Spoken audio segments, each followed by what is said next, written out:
The plastic crackled between her teeth like something that once lived. She chewed anyway, slow and deliberate, because hunger had stripped her instincts down to one brutal rule: swallow whatever keeps you standing. The landfill was waking up around her, trucks coughing into motion, crows screaming from the fog. The ground soft and slick beneath her paws. Rain from the night before still clung to her fur, cold and sour, carrying the smell of rot that never really left this place.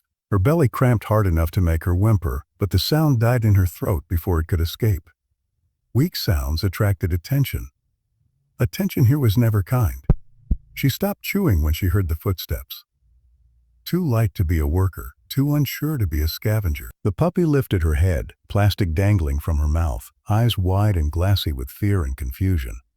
A few meters away stood a little girl, no older than 7, her shoes already ruined by mud. Her hands clenched tight at her sides. Their eyes met, one shaped by survival, the other by innocence that hadn't yet learned to look away. The wind shifted, the smell of garbage faded for half a second, and in that fragile pause, something impossible happened. The puppy didn't run, the girl didn't scream. The world, cruel and loud just moments ago, went quiet enough to listen. The landfill did not sleep. Even at dawn, it breathed, slow, heavy, alive with noise that never softened. Engines coughed awake, metal scraped metal, and birds screamed as if the sky itself were angry. In the middle of it all, the puppy crouched low, her paws sinking into wet trash that sucked at her like it wanted to keep her. Hunger had shaped her body into something sharp and fragile. Her ribs were visible when she inhaled, and every breath felt like a small negotiation with pain. She chewed a strip of plastic because her stomach no longer understood the difference between food and survival. The sound of it snapping between her teeth echoed too loud in her own head. She had been born somewhere else. She didn't remember where. Memory had become a luxury her body couldn't afford. What she remembered instead was cold and heat and the way the ground always hurt. She remembered learning that stillness could save you, that running wasted energy you might not get back. When other dogs came, stronger dogs, she made herself small. When humans passed, she disappeared into the smell. The landfill taught her that everything that came close either wanted something or wanted you gone. The morning air carried rain that hadn't fully fallen yet. It pressed against her fur, damp and heavy, making her shiver even though she was already tired of shivering. Her jaw slowed as the cramps hit, sharp enough to make her whine before she stopped herself.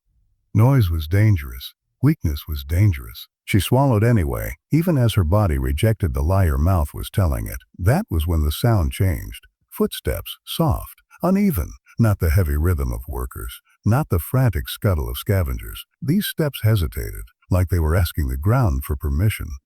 The puppy froze, plastic still caught between her teeth. Her ears tilted forward, then back, her muscles tensed, ready to bolt, even though she knew she might not make it far. She lifted her head. The girl stood a few steps away, small against the vast ugliness of the place. Mud clung to her shoes. Her dress was too clean for this world, like she had wandered into the wrong story. Her hands were clenched tight, knuckles pale, as if holding herself together took effort. She wasn't smiling. She wasn't screaming. She was just staring, eyes wide and wet, breathing shallow like she'd forgotten how. They looked at each other for a long moment. The puppy didn't understand children, but she understood stillness. The girl wasn't reaching, wasn't chasing, wasn't loud. That alone made her different. The plastic slipped from the puppy's mouth and landed with a dull sound. The girl flinched, then didn't move again.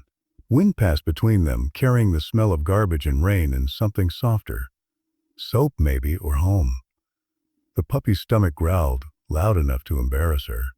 The girl's face twisted, not in disgust but in something heavier. Something that hurt to look at. From far away, an adult voice called the girl's name. The sound cracked the moment open. The puppy stepped back, instinct screaming at her to disappear. The girl took one step forward, then stopped, fear and longing colliding in her chest. Neither of them crossed the distance between them. The voice called again, sharper this time. The girl turned her head, then looked back once more, like she was afraid the puppy might vanish if she blinked. And then she was gone, pulled away by a world that kept moving. The puppy stood there long after the sound of footsteps faded, hunger clawing, rain finally beginning to fall, wondering why, for the first time, being seen felt worse than being alone. The girl did not forget. Forgetting would have been easier, but the image followed her home like a shadow that refused to detach. It lingered in the quiet of her room, in the pause between her mother's questions, in the way her food tasted wrong that night. Every time she closed her eyes, she saw ribs pressing against skin, a small jaw working at something that was never meant to be eaten. She imagined the sound too, the dry snap of plastic, the silence afterward. Sleep came in pieces, thin and restless. At the landfill, the puppy waited without knowing she was waiting.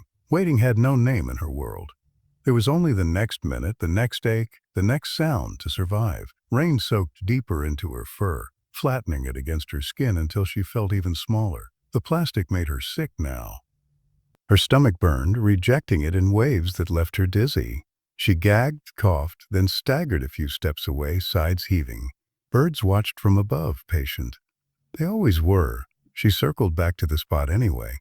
Not because she expected anything, because her body remembered. The ground still held a trace of the girl's scent, soap and warmth and something gentle. It confused her. Confusion was dangerous. Still, she lingered.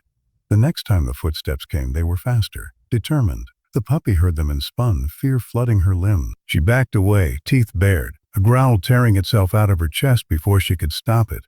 Pain shot through her ribs with the sound. The girl froze instantly, just as she had before.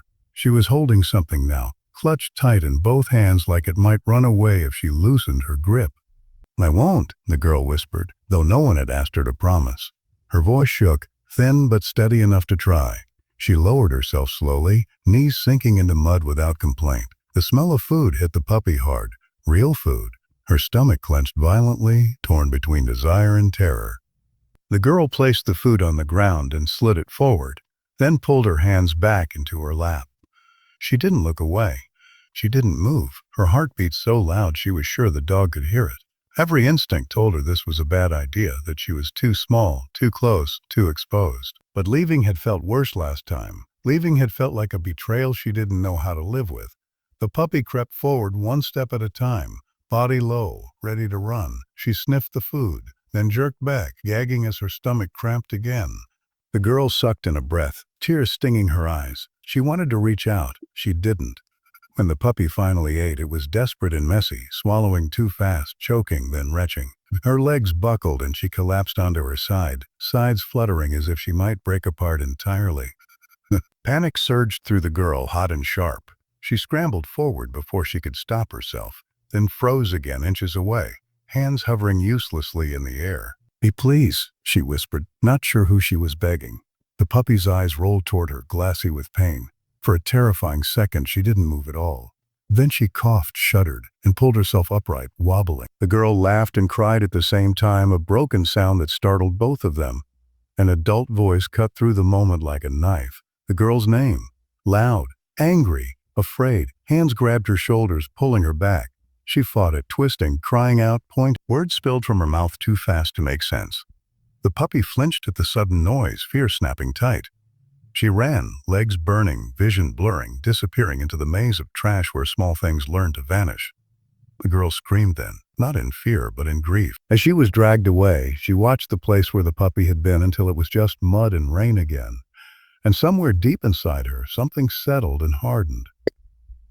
Leaving once had been an accident. Leaving twice felt like a choice she would not make again. Days passed the way they always had, measured by hunger and the slow turning of light. The puppy moved through the landfill like a ghost learning how to fade. Her body carried the memory of food now, and that made the emptiness sharper. She searched the edges where the girl's scent had lingered, nose pressed to ground, heart lifting and dropping with every false hope. Rain came again, then heat, then the quiet cruelty of clear skies. Each night she curled into herself, plastic forgotten, stomach burning, sleep fractured by dreams of hands that didn't grab and eyes that didn't look away. Trust once cracked hurt more than hunger. She stopped approaching footsteps altogether. Even birds made her flinch. Her legs weakened. One back paw swelled from a cut that never healed properly. She limped, then adapted, dragging herself forward with stubborn will that had no audience. Survival was no longer about living well. It was about lasting another hour. Across town, the girl fought a different kind of waiting. She argued in fragments and tears, unable to explain how seeing suffering had rearranged something inside her chest. Adults spoke in calm, tired voices about danger, about disease, about things that couldn't be saved. She listened, then shook her head until it hurt. At night, she pressed her face into her pillow and imagined the landfill breathing, imagined the puppy alone inside it. Guilt became a physical thing, heavy and constant. She began collecting quietly. Leftover food wrapped carefully. A blanket taken from the back of a closet. She watched videos, asked questions, learned words like a rescue and a vet and a patience. She learned that wanting wasn't enough. She needed help. That lesson frightened her more than the dog ever had. When she returned, she didn't come alone. The truck stopped at the edge of the landfill, its engine idling like a held breath. Two adults stepped out with cautious movements, scanning the ground. The girl jumped down last, heart racing so hard it hurt her ears. The place looked worse than she remembered, bigger, louder, more alive in a way that felt hostile. Fear clawed at her, sharp and familiar, but she pushed forward. They called softly, waited. Nothing happened. The puppy watched from deep within the trash, eyes dull but alert. The girl's voice reached her first, thinner than before but unmistakable. Her body reacted before her mind did. She stood, stumbled, froze. Hope surged, wild and dangerous. She almost turned away, almost stayed hidden. Then the wind shifted. Soap? Warmth? Home. She stepped forward, limping into view, gasps followed. The adults moved fast, then slower, reading the fear in her posture. The girl dropped to her knees again, tears streaming unchecked now. She didn't speak, she just waited. Time stretched thin. When the blanket touched the ground, the puppy bolted, panic detonating through her limbs. She ran until her legs failed and collapsed against a pile of debris, sides heaving. The girl screamed her name without knowing she had given her one. The sound cut through everything. The adults moved carefully, gently. Minutes passed like hours. When hands finally closed around the puppy's shaking body, she didn't fight. She was too tired, too ready. The girl pressed her face into the blanket, sobbing into fur that smelled like rain and rot, and something that might survive. As the truck pulled away, the landfill receded into noise and distance. The puppy lifted her head weakly, eyes meeting the girl's one more time. For the first time, leaving didn't feel like abandonment. It felt like a door opening. The house was too quiet. Not peaceful, quiet in a way that made the puppy's ears strain for danger that never came. The floor was smooth and cold beneath her paws, wrong in a way she couldn't explain. Nothing smelled like rot or oil or rain. Everything smelled clean, layered with unfamiliar traces of soap, food, fabric, and something warm that felt intrusive. Her body trembled constantly, not from cold, but from confusion. Survival had rules. This place did not explain them. Her stomach hurt in a new way now. Food arrived regularly, gently placed, measured, spoken to in soft voices. Sometimes she ate it all too fast and vomited, ashamed without knowing why. Other times she refused to touch it, curling inward, certain it was a trick. The girl never forced her.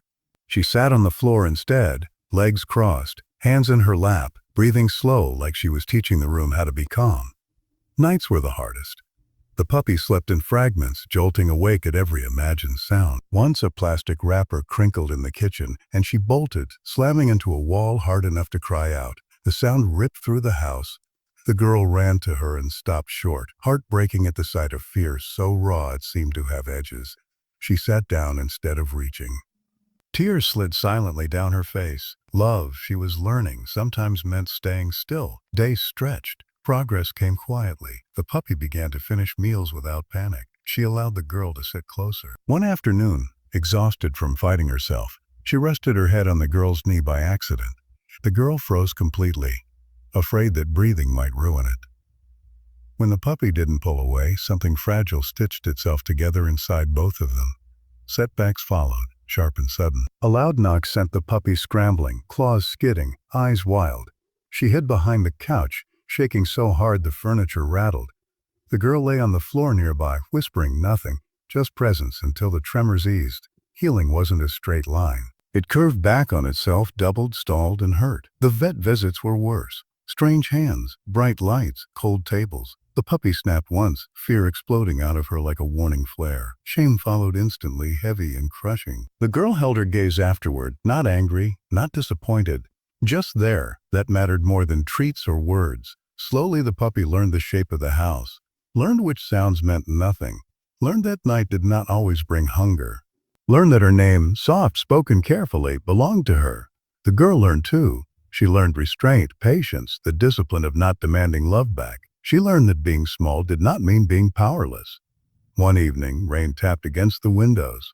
The puppy stood trembling, memories clawing up from deep places. Thunder rolled, distant but enough. She paced, panting, eyes searching for escape. The door was right there. She could run. She knew how. The girl sat on the floor, back against the wall, eyes wet but steady.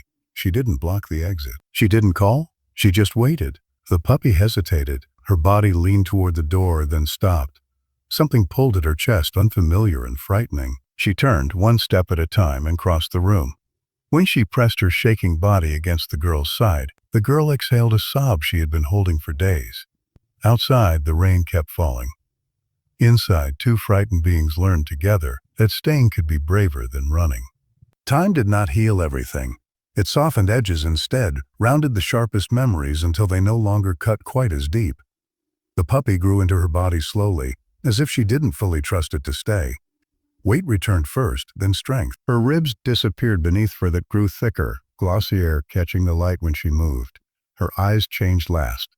The panic faded there, inch by inch, replaced by something cautious but alive. Curiosity, tentative and brave, began to outweigh fear.